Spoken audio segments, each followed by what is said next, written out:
This is the Right Now podcast with Sarah Werner, episode 94, Level Up as a Writer.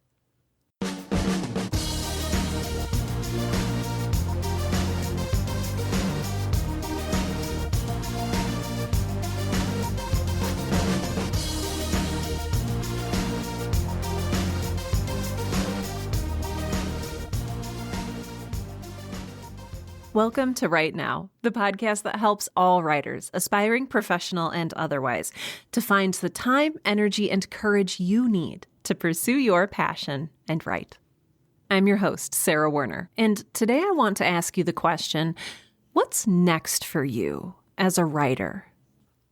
I wasn't allowed to play video games growing up, but once I got to college, I discovered the world of video games, and I realized that there was this thing called leveling up. And in video games, it means if you're playing sort of an older platform game that you are progressing to the next level, that you have achieved and beaten all the monsters in your current level and you are ready to move on to the next level. Or if you're playing a type of game where you have a character who gains levels, then every time you achieve a certain achievement, you level up as a character. So you get more strength, you get more speed, you get more something, something, something. Hi, Midori. She must be heard.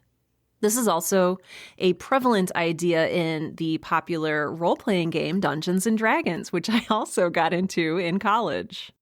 Once your character goes through enough trials and tribulations, you get to level up your character. And that means that your character has been through enough, has experienced enough, has done and seen enough that they get a little bit better at whatever it is they are built to do.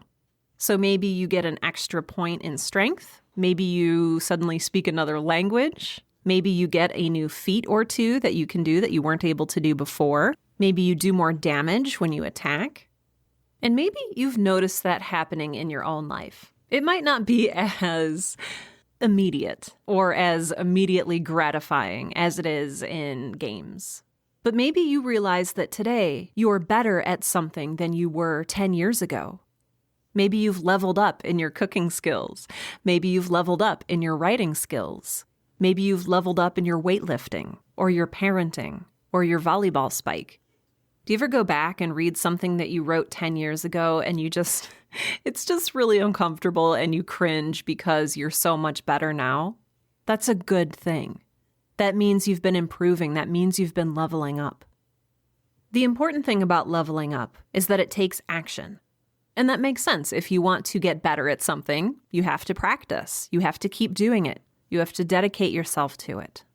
So what I'm curious about today is, what does it mean to level up as a writer? I think this is a hard question for a lot of creatives to answer because we don't know a whole lot beyond our own experience.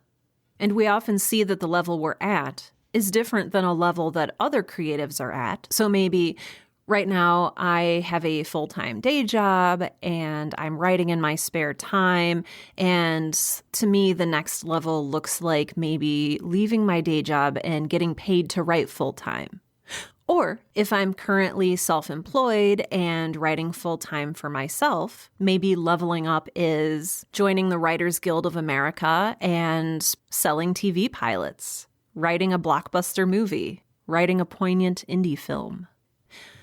I also want to say that levels are relative. That is to say, they're not hierarchical. They're not better or worse. They are relative to you, who you are, what you want as a creator.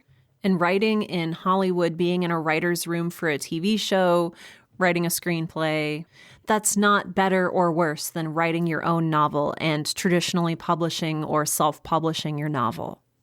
There's no predetermined ladder of success.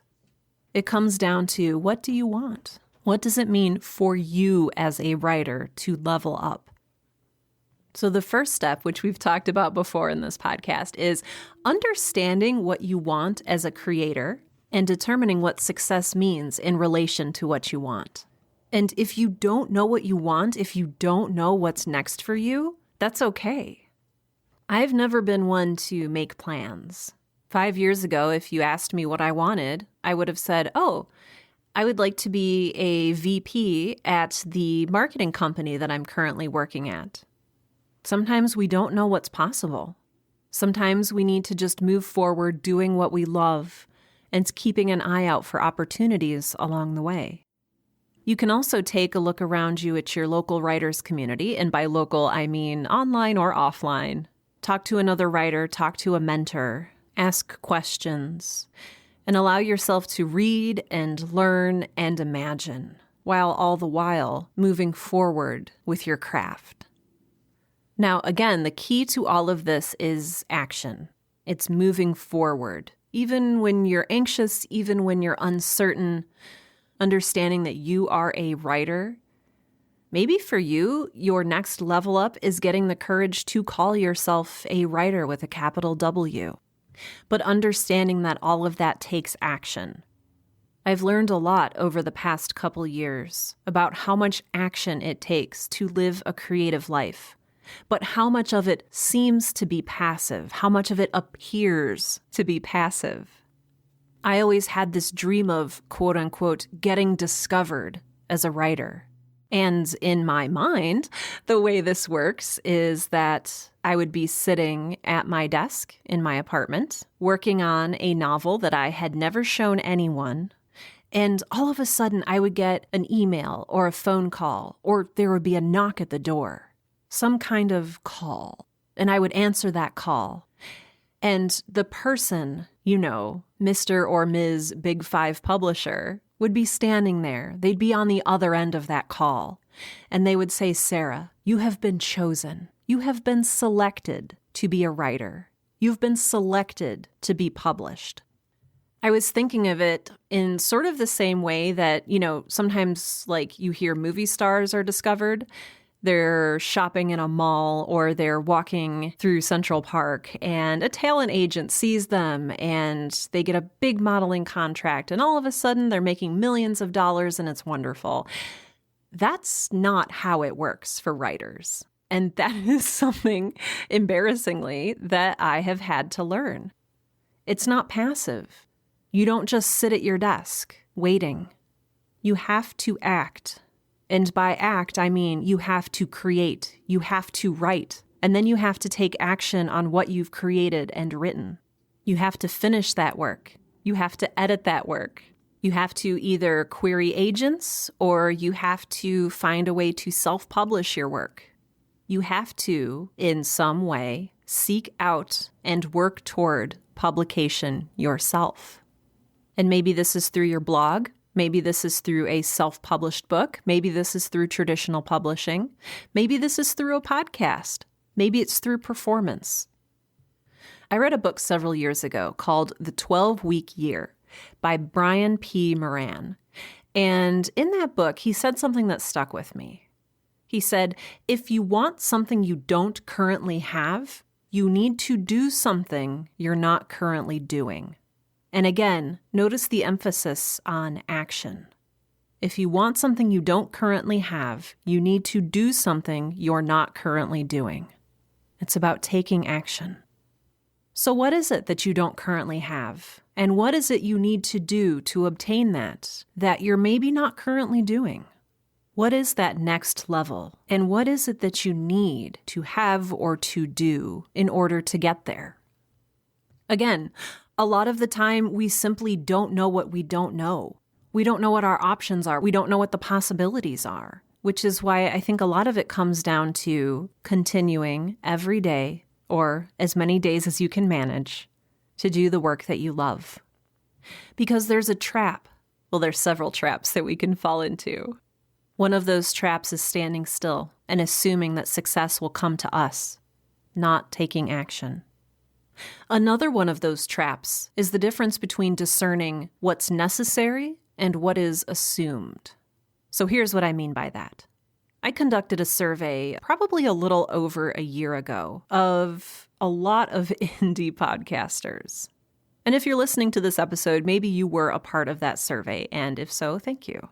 But in conducting this survey and in asking the questions that I asked, I learned that a lot of creators base their next up level on assumption. And this isn't anyone's fault. This is not your fault. Because again, often/usually, we don't know what we don't know. So here's a concrete example of what I mean. One of the questions I asked in my survey was, what's holding you back from the success that you want? And you would be surprised at the number of people who responded, I haven't won the lottery yet, or I don't have a $50,000 grant. I can guarantee you that every single person who has ever gained creative success has not won the lottery. Or more realistically, every single person who's ever experienced creative success has not received a grant. This is one of the assumptions that I'm talking about, this assumption that in order to level up, in order to find the success that you're looking for, in order to reach the next level as a writer, you need some unfathomably large amount of money. And a lot of people fall into this trap, and so they put up a roadblock, and they make a connection in their minds that they cannot level up until this need, this assumed need, is met. They follow this assumption that in order to be a successful creator, I must follow a very rigid path. And this rigid path consists of me winning the lottery, quitting my job, and finally having time to write or create or podcast all day so that I can launch or publish my work. And sure, that's, however unrealistic, that is one path. But what strikes me is that so many people seem to think of that as the path, the only way they will ever even begin to realize their creative dreams.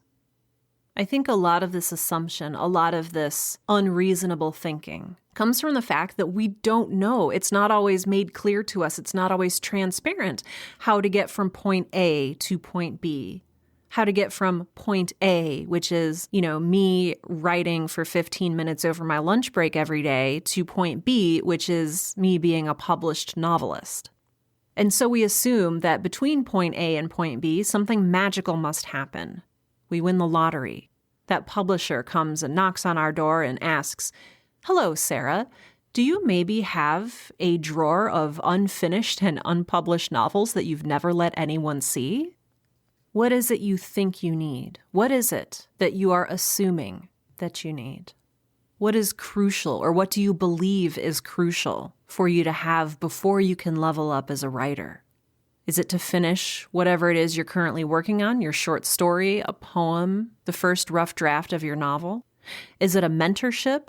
Is it attending a conference? Is it actually sitting down and prioritizing writing in your schedule? Is it a measure of confidence that you'd like to work on earning? Is it just that you're terrified to query an agent and you just need to sit down and do that? Or submit your story to a publisher or a magazine or a contest? And here's the question. Do you actually need these things? Do you actually need to attend that conference to be a successful writer? Or is that something that you're assuming? What assumptions are holding you back? What traps are you setting for yourself and then falling into? What is it you're not currently doing that you need to start doing? Here's the second trap that we fall into. Some things look and feel like progress, like moving forward, like taking action, but they're not. This is a trap I fall into all the time. And it comes down to understanding your true work. And I feel like this could be a podcast episode in and of itself. I started thinking about the concept of true work earlier this year because I realized that a lot of the work I was doing was not meaningful. It was not moving me forward in the way that I needed to move forward. It was simply treading water or marking time. I was losing time and energy to what was essentially busy work. So what does this look like for us as writers and creators? This is maybe when I have a 2-hour chunk of time set aside on a Saturday morning, specifically for writing, and instead I use it to respond to emails. Instead, I use it to adjust my Facebook author page. Instead, I use it to scroll through Twitter for 2 hours. Instead, I use it to update the homepage of my website. Instead, I use it to adjust the font of my current work in progress. Now, these are all things that, yes, at some point we probably need to do. But are they our true work? Are they the tasks that will help us actually level up as a writer? Are they going to get us to where we want to be? Or are they simply a way for us to further procrastinate? I did this yesterday, actually. I had some time set aside for creative writing. I'm working on Girl in Space Season 2. And I had the document pulled up and I had my little note cards in front of me with my ideas on them. And what did I do? I opened up Canva and I began recreating the cover images for old Right Now podcast episodes so that I could post them to Instagram and Pinterest. So, okay, is that something that needed to get done? Not really. Did it feel like I was getting things accomplished? Yeah. I got 50 images redesigned. But what is that going to do for me in leveling up as a writer? Was I working on busy work or was I working on my true work? The work that will define me as a creator, the work in which my legacy will live on. The work that I actually need to be doing. This is a trap that is very easy for me personally to fall into. I grew up in the public school system and then worked in an office environment for the first, more than a decade of my career. I have been trained to look busy. I have been trained to use the hours between 8 o'clock a.m. and 5 o'clock p.m. to do stuff. And more often than not, the stuff that I have been expected to do has not been meaningful. And I'm wondering if this is maybe true for you as well. We've been taught to fill up our time with busy tasks. We have not been taught to focus. We have not been taught the difference between busy work and our true work. And maybe we haven't even ever been given permission to work on what it is that is our true work. I'm used to giving precedence to my busy work. That's what my life was for the first 20 or 30 years. Got to get this busy work done so that I can go work on my novel. Got to do my chemistry homework so that I can work on my writing. Somehow over the years, my true work, my creative writing, became hardwired into my brain as an afterthought. I was told that that was the dessert, but I had to finish my dinner first. Dinner being the busy work that I quote-unquote had to get done. My true work being the dessert that I could enjoy, maybe as a treat, afterward. We will only level up as writers by taking action and moving forward with our true work. But again, there are so many traps that get in the way. Another trap is self-sabotage. This is when we either consciously or unconsciously, so, maybe you decide to do it, or maybe it is just something you're doing on autopilot, but you keep yourself from leveling up. So this is what I'm doing. I'm sabotaging myself when I spend 2 hours creating Pinterest images for podcast episodes that I published 5 years ago, instead of working on the project that I need to finish. I am sabotaging myself. And do you know why? Do you know why we do this? Because growth and learning and leveling up are uncomfortable. They're kind of scary. That's right. It's such a weird paradox. Leveling up is our dream, but it's also mildly terrifying. So here's the question I want you to ask when you realize that you are falling into these traps, when you realize that you might just be self-sabotaging. And that question is, what are you getting out of not leveling up? Maybe a feeling of safety, a feeling of comfort, the feeling that you're not risking anything. Feeling safe and feeling comfortable, it's a great feeling. But unfortunately, your next level is going to be just outside of your comfort zone. Like Brian P. Moran said earlier, if you want something you don't currently have, you need to do something you are not currently doing. What do you need to let go of? And do you even want to let go of it? Is leveling up as a writer worth it? Maybe the comfort and safety, maybe the superiority that you feel for being a big fish in a small pond, maybe that feels better than it will feel to publish your novel.